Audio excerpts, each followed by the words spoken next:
ఇది ఎప్పుడు వస్తుందో తెలుసా? మీరందరూ పిల్లలందరూ పాటిస్తే, యువతి యువకులందరూ పాటిస్తే, ప్రతి ఆడబిడ్డ వారి యొక్క కుటుంబ బాధ్యతలను సక్రమంగా నిర్వహిస్తే అప్పుడు వస్తుందమ్మా ఈ ఆర్ఎస్ఎస్ కన్న కళ. ఆర్ఎస్ఎస్ ఏం కలగన్నదో మీకు తెలుసా? మీకు తెలుసా అమ్మా? నేనైతే ఈ 2-3 సభలకే వచ్చా ఆర్ఎస్ఎస్ అని. కానీ నేను కనిపెట్టిన ఒక విషయం ఏంటంటే, ఆర్ఎస్ఎస్ దేవుడి గురించి పని చేయలేదు. ఆర్ఎస్ఎస్ ఇంకా ఎవరో బాగుపడాలని పని చేయలేదు. ఆర్ఎస్ఎస్ పని చేసింది నీవు ఎవరో గుర్తు చేయడానికి, నీ యొక్క విలువలేందో తెలుసుకోవడానికి, నీవు పుట్టిన పుట్టుకకి కారణం ఏమిటో కనిపెట్టడానికి ఆర్ఎస్ఎస్ స్థాపించబడ్డది. అది నిజమా కాదా? నిజమా కాదా? మరి నిన్ను నువ్వు మార్చుకోవడానికి ఎందుకు మనకు ఓపిక లేకపోయా? ఆకలి అవుతుందా? ఆకలి అవుతుందా? ఆకలి అవుతుందా? కావాలి ఖచ్చితంగా. ఆకలి కాకపోతే మరి రేపు ఉదయం ఎలా చూస్తాం? సచిన వాడికి కూడా మనం పిండం పెట్టే మహాభాగ్యం మనది. ఎందుకంటే జీవితం మొత్తంలో మనిషి కష్టపడేది కేవలం తినడానికి 3 పూటల. కానీ బాగా గమనించండి, తినడానికి అమ్మా వికృతమైన చేష్టలు, మద్యం, మాంసం, కామం ఇలాంటి ఎదురు వ్యక్తులు వెన్నుపోటు పడిసి భోజనం చేయాలి అని అంటే వ్యవసాయం ఉంటే సరిపోతుంది. బాగా గుర్తుపెట్టుకోండి, వ్యవసాయం ఉన్నప్పుడు 1980కి ముందు ఉమ్మడి కుటుంబాలేనా కాదా? అన్ని కుటుంబాల్లో ఆరోగ్యం ఎవరికి పాడుకోలేదు, అందరూ బలంగా ఉన్నారు. ఇప్పుడు we're giving orders in Zomato, ఇంకా టమాటో ఎందులో చేస్తూ ఉన్నాము. కానీ మరి ఆరోగ్యం ఎందుకమ్మా? కిడ్నీలు ఫెయిల్ అవుతున్నాయి, బీపీలు షుగర్లు వస్తున్నాయి. ఇప్పుడు ఉన్న వాళ్ళందరికీ షుగర్ ఎక్కువై ఆకలి అవుతుంది అక్కడ. మరి చూసారా, ప్రపంచం పంచభూతాల సాక్షితో ఎప్పుడూ కూడా మనల్ని మోసం చేయలేదు. మనమే మన సంస్కృతిని, నైతిక శక్తులని మోసం చేశాం. ఒప్పుకుంటారా ఒప్పుకోరా? గాలి ఎన్ని కోట్లు పెట్టాలి? మరి ఇంతసేపు పీల్చుకున్నాము. ఎన్ని కోట్లు పెట్టాలి? నా ధరణి మాత మీద కూర్చున్నాము. ఎన్ని కోట్లు పెట్టాలి? అక్కడ వంట మీద మన భోజనం వండుకున్నాము. ఎన్ని కోట్లు పెట్టాలి? ఆకాశం మనని కాపాడుతూ వస్తూ ఉంది.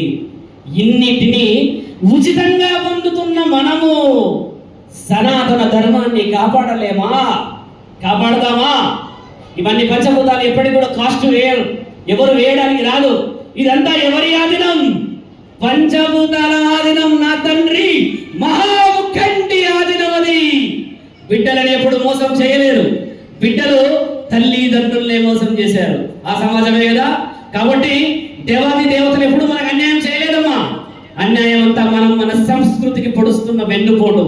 ఇప్పటి నుంచి మనందరం మేల్కొంటామా?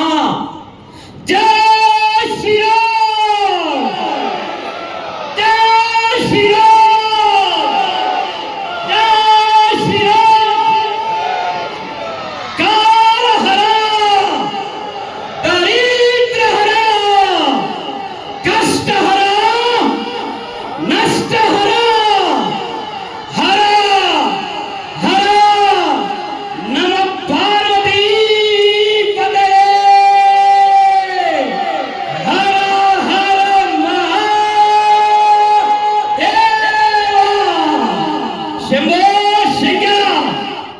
ముక్కండి ఇంకా కళ్ళు తెరవలేడు. నా తండ్రి కళ్ళు తెరిస్తే ఎలా ఉంటుందో చూయిస్తాం మనందరం.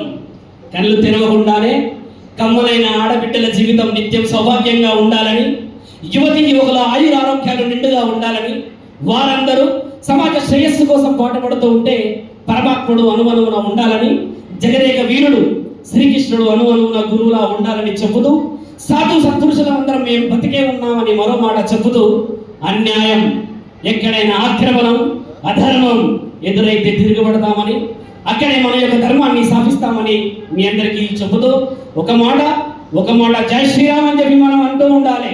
అంటామా? ఇకపైన అంటామా?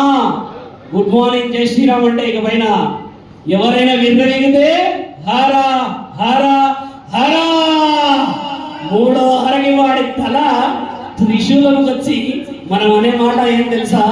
నేను నిన్ను నా ధర్మం గురించే చెప్పాను, అంతే, నువ్వు అన్యాయం చేశావని చెప్పలేవు. అర్థమైందా? సాధువుల యొక్క గొప్ప సారాంశం అది. హర హర హరని 3వ హర అనేవారికి వాడి తల కింద పడాలి. ఇదే సాధువుల యొక్క, నగ సాధువుల, అఘోరాల యొక్క ముఖ్య తత్వమమ్మ. అన్యాయాన్ని సహించకూడదు. ఆడపిల్లలైనా సరే మనందరము అగ్గి పుల్లలము.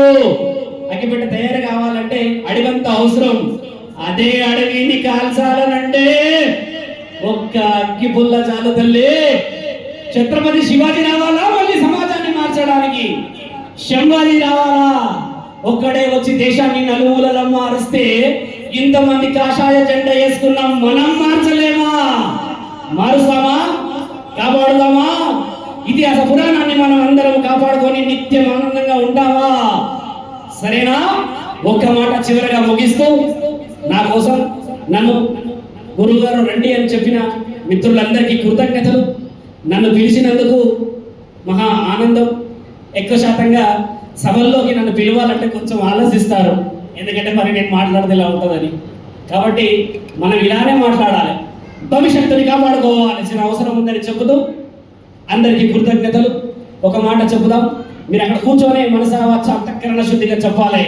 ధర్మో రక్షతి రక్షత, ధర్మో రక్షతి రక్షత, ధర్మహింసా సదైవ చ, ధర్మహింసా సదైవ చ, ధర్మం సంస్థాపనాం, ధర్మం సంస్థాపనాం సంభవామి యుగే యుగే.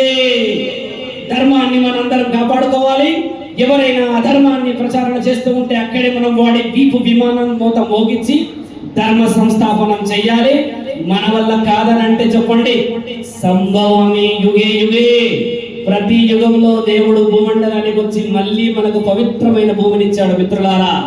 కాబట్టి వెనకాల మనకి దేవుడు ఉన్నాడు, ధర్మం బతికి ఉంది, సనాతనం బ్రతికి ఉందని చెబుతూ మంచి అవకాశాన్ని ఇచ్చినందుకు ఇప్పుడు తినండి మా కమ్మడి భోజనం కలుగుతుంటే అనిపించాలి. నా తండ్రి నా తల్లి శివాజీ ఎన్ని బాధలు పడ్డాడని అనిపించాలా. శంభాజీని అలా నరుకుతూ ఉంటే 3వ రోజు కూడా గుండె చప్పుడు అయిందంటమ్మా. గుండె చప్పుడు 3వ రోజు. ఇప్పుడు హార్ట్ చచ్చిపోతారు. అలాంటి